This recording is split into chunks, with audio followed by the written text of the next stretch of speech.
We have not told you to do the matching exercise. We have asked you for a plain disclosure.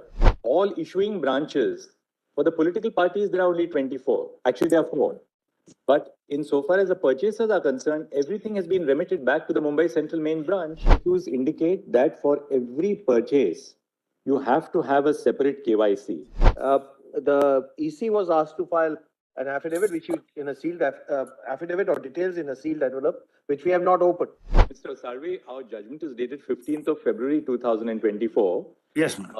We are now on the 11th of March. Yes, ma'am. In the last 26 days, what extent of matching has been done by you? What steps have you taken in the last 26 days? The application is absolutely silent on that. You are accepting that there's no difficulty in giving names of the donors who purchased the bonds and the amount they purchased the bond.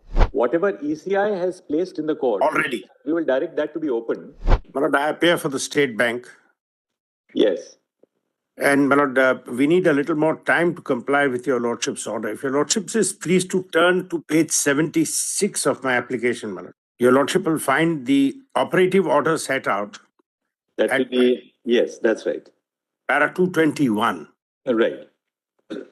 Where my lords had said that in view of the discussion, the following directions are issued. The issuing bank shall herewith stop issuance of electoral bonds. Well, that's been done. State Bank of India shall submit details of electoral bonds purchased since the interim order of the court of 12th April 2019 till date to the ECI. Yeah. The details shall include the date of purchase of each electoral bond. That is no problem. The name of the purchaser of the bond and the denomination of the electoral bond purchased. The SBI shall submit details of political parties which have received contribution through the electoral bonds since the interim order of the court of 12th April till the date to the ECI. That should be no problem. SBI must disclose details of each electoral bond encashed by the political parties, which will include date of encashment and denomination of encashment of each bond. The only problem which we are now trying to collate the information and create is because we are having to actually reverse a whole process. The standard operating process we had put in made sure that there was no connection between the name of the purchaser in our core banking system and the bond number. Because we as the bank were told that this is supposed to be secret. Now, if a handful of people also within the bank had access to this is the kind of information which would have leaked. So, Salve, yes. If you see your application, yes, if we start at para 10, paras 10 to 14 of your application are the key to your application. Lordship, please. What you say in para 10 is it is submitted that details were kept in a sealed cover at the designated branch, and all such sealed covers were deposited in the main branch of the applicant bank, which is located in Mumbai. Yes, ma'am. On the other end, each political party was required to maintain a designated account in any of the 29 authorized branches. It was only in this account that electoral bonds received by that party could be deposited and redeemed. At the time of redemption, the original bond, the pay-in slip, would be stored in a sealed cover and sent to the SBI Mumbai main branch. So what you are saying is that donor details were all sent to the SBI main branch. Redemption details were all sent to the the same branch, the SBI Central Main Branch in Mumbai. Yes. Now 12. It can thus be noted that both sets of information were being stored independently of each other. Thus, to rematch them would be a task requiring significant amount of effort. In order to make available donor information, the date of issue of each bond will have to be checked and matched against the date of purchase by a particular donor.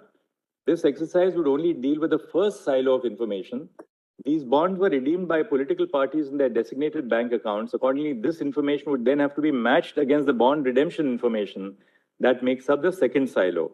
It is submitted that the retrieval of information from each silo and the procedure of matching the information of one silo to the other would be a time-consuming exercise. The details are stored separately. Some of the details, such as bonds number, are stored digitally, while the other sets of details, such as name of purchaser, KYC, are stored physically.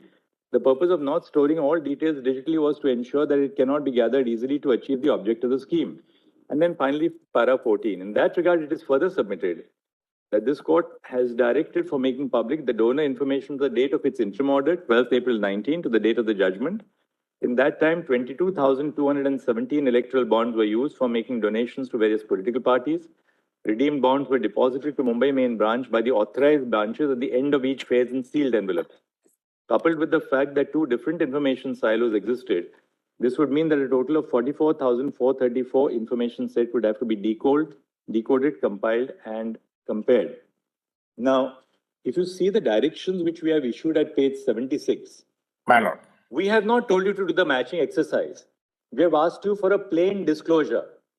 Therefore, the ground on which you seek an extension of time to make the disclosure does not accord with the directions in the judgment at all. The judgment doesn't tell you to do that No, my exercise. lord, I'll tell my lord what we understand. If that is not so, then of course there's no problem.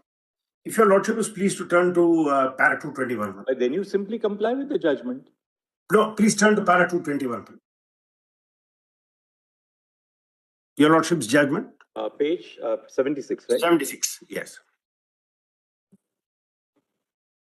SBI shall submit details of electoral bonds purchased since the interim order of the court. Well, no problem. No problem. The details shall include the date of purchase of each electoral bond, the name of the purchaser of the bond, and the denomination of the electoral bond purchase. Now, my lord, when the purchases were happening, we divided the information. The name is kept at one place and the purchase is recorded at another place. But ultimately, everything was sent to the Mumbai Central Main Branch. All issuing branches, for the political parties, there are only 24. Actually, there are 4. But insofar as the purchasers are concerned, everything has been remitted back to the Mumbai Central Main Branch. Except, my lord, I'm sorry, my lord, your lordship is right. It is not kept at one place because the reason, if your lordship just see then earlier para, my lord was pleased to see para 10. If your lordship just sees para 5 and 7, that's why the problem has arisen in this case. Para 5 said central government framed the electoral bond scheme, which provided that the information furnished by the buyer shall be treated as confidential, and the bank shall not be disclosed by any authority for any purpose. Now, my lord, we knew this is sensitive information, so a physical procedure was devised. You sort of did a KYC and you kept the name in that. And once that was cleared, then only the bond number was cleared, and then the bond number was used for further purchases. The money came to people who didn't know who the money was, who was the real name of the purchaser. They just knew this was a cleared account, so it came into a bond payment account, and from the bond payment account it was given. And it was done precisely, my lord, to prevent this kind of gossip coming out saying so-and-so has purchased so much. Now, my lord, para 7, if you see the SOP, because this is not something we've done now, my lord, this is the original SOP, said no detail. Ultimately, even your FAQs, which were shown to us during the course of the hearing, Yes. the FAQs indicate that for every purchase, you have to have a separate KYC. Yes, we have that. We have that. Therefore, it's very clear that every time somebody made a purchase, a KYC was mandated. That one set of documents, namely the electoral bond application form, KYC documents, citizenship documents, and pay-in slips. My lord, there's no issue. We have the details. For one Please don't particular- misunderstand me. Therefore, you have the details. No, I have the details. I'm sorry. I'm not saying it's not there. One minute, Mrs. Salve. Now, paragraph 10, you specifically say that all the purchasers' details have been kept in a sealed cover. Yes. In the main branch of the applicant bank. Correct, my lord. Just have to simply open up the sealed cover and My lord- collate the names and give the details. My lord, As far what as is... paragraph 11 is concerned, you're saying that the Dhoni's details are being kept in a sealed cover, envelope in a sealed cover. Open up the sealed cover and give the details. In fact, Tell my lord where the only bit of information... if I'm not mistaken, the EC was asked to file an affidavit which you, in a sealed affidavit or details in a sealed envelope, which we have not opened. With regard to the donor details and other details. During the course of hearing, which they may have filed. My lord, my problem is this, my lord. With respect, in fact, just responding to what my lord has said, I have full details of who purchased the bond, but that's put in one silo of information. I have full details of where the money came from, which is in the second silo. And I have a complete detail of which political party tendered how many bonds and who has been paid how much. That's a easy ask. That can be given straight away. The problem is, Manoj, I have to now put the name of the purchaser, which is in the first sealed packet. And these are all physically kept. They were not put into the banking system. Each form will have to be taken out, the name checked, that name now correlated to the payment detail, and the payment detail correlated to the bond, and finally that's where the bond number gets generated, and then we can connect as to which political party who has given that money. Now, That's if I not don't- been asked, Mr. Sarve. But Manoj, I have There to is a give. direction to correlate it with the purchaser and the political party. Manoj, para 76 does suggest that. Would your lordship just see it for a moment, if you No, lordship? don't go by what is suggested. Whatever you wanted to speak, we have spoken in black and white. Manoj, your lordship say the detail shall include date of purchase of a bond, no problem. But the moment I have to give the detail of the name with the bond number, that is taking time because we had deliberately put these in two silos. If your lordships want only the details of who purchased the bonds, we can give that straight away. Mr. Sarve, our judgment is dated 15th of February 2024. Yes, ma'am. We are now on the 11th of March. Yes, ma'am. In the last 26 days, what extent of matching has been done by you? What steps have you taken in the last 26 days? The application is absolutely silent on that. We can put a detailed affidavit on that, No, Manoj, we because don't I want an know. affidavit. It should have been disclosed in the affidavit. I agree, Manoj. I agree. State Bank of India, which is coming to us, we expect that there should be a degree of candor on the part of the State Bank of India. That this is what the work which we have done. The work is at this stage. We need an extension of time to carry out the balance of the exercise which remains. Manoj, we have sought to explain the problem and the work is going on.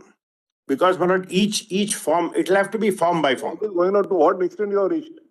Manoj, work is going on form by form. They will, if your lordships want, I can give the exact detail of how many we have covered and how many more we can cover. But they did a rough calculation, Manoj, it will take about 3 months more. As we take it, Mr. Salvi, you are accepting that there's no difficulty in giving names of the donors who purchased the bonds and the amount they purchased the bonds. You have got no difficulty in giving details of the political parties who have purchased the particular bonds. The only difficulty is matching the purchased bond with that. But 26 days, you must have carried out at least some, say, 10,000 bonds you have been able to collate, 5,000 bonds you have been able to collate. Quite frankly, what I saw, they were struggling with it. They were making charts which we saw were not matching. I'll tell Manoj what has happened. No, I'll tell Manoj candidly what has happened. If I'm not mistaken, it was pointed out to us that the bonds had some number which Yes. under some instrument they were able to. Yes. But that number, That's all has to be done. Manoj, that number is not to be found in the application for purchase or in the first set of documents. The problem is that number, when number was generated, that number has been scrambled and put elsewhere, and that number has been kept secret. Now, putting that will require tracing it into each transaction. At this stage of the interim order, and I'm saying what happened at that time. The kind of information which your lordship asked was a macro information. So Wait, that is no problem. In pursuance of the interim order, Yes. Election Commission of India has filed, details before us. Or whatever they have. In separate silos, if we can use that expression. Yes. The ministry has placed that, in a secured custody with us. We'll direct them to open it here right now, because since we were deciding a point of constitutional validity, we didn't consider it necessary either during the course of the hearing or thereafter. So we can ask them to open it, and we'll ask the Election Commission of India to divulge whatever there is, and we'll ask SBI to then divulge what we have asked them to do.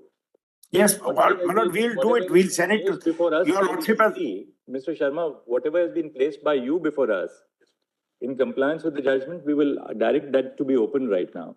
And your lordship directed us to give it to the ECI. So we'll give it to the ECI, or your lordship want us to file it directly in court? I think better through the ECI. No, Mr. Salve, you comply with the order of the court. To give it to the ECI. Whatever ECI has placed in the court. Already. We will direct that to be open. We'll ask our court to make a copy of it, a digitized copy for the safekeeping of the court. And then we will return it back to the rest, we'll return it back to ECI for them to upload it on their website. But what ECI has already, there's no problem. We will give to the ECI as in the time, if you're not to give us 3 months, we'll go and give it to the ECI. And they, as and when they get it, they can upload it. We want to make sure we get every bond number right, every donor right. Because this otherwise is going to create havoc. For today, for donors will come and say, this is not my bond, I did not purchase this, you put the wrong number on my bond, I did not give to so-and-so. There's no question of that. Once he's given the KYC, he's given the details, you also have the application. The application will be having the amount. No, I'm sorry, Manoj. I'm sorry. My concern is he purchased bond number X. I by mistake, I put his number as purchasing bond number Y. Now, X may have gone to political party A, Y may have gone to political party B.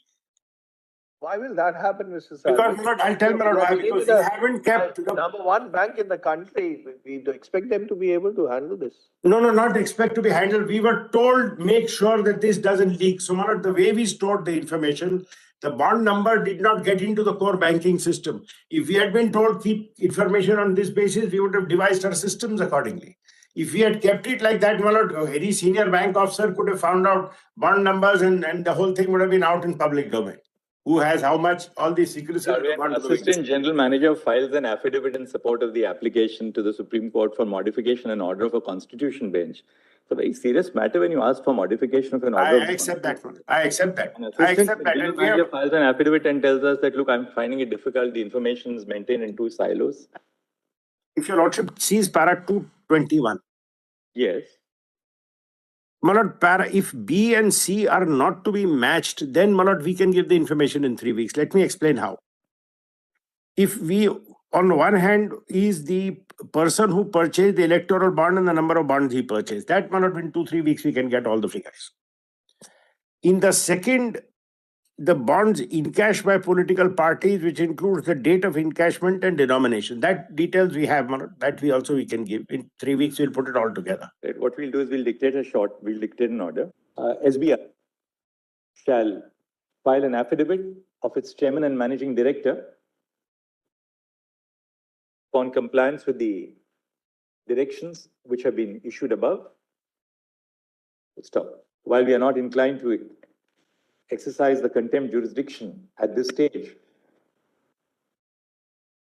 bearing in mind the application which was submitted for extension of time, we place SBI on notice that this court may be inclined to proceed against it for willful disobedience of the judgment if SBI does not comply with the directions of this court as set out in its judgment dated 15 February 2024 by the timelines indicated in this order. Full stop. The miscellaneous application for extension of time shall accordingly stand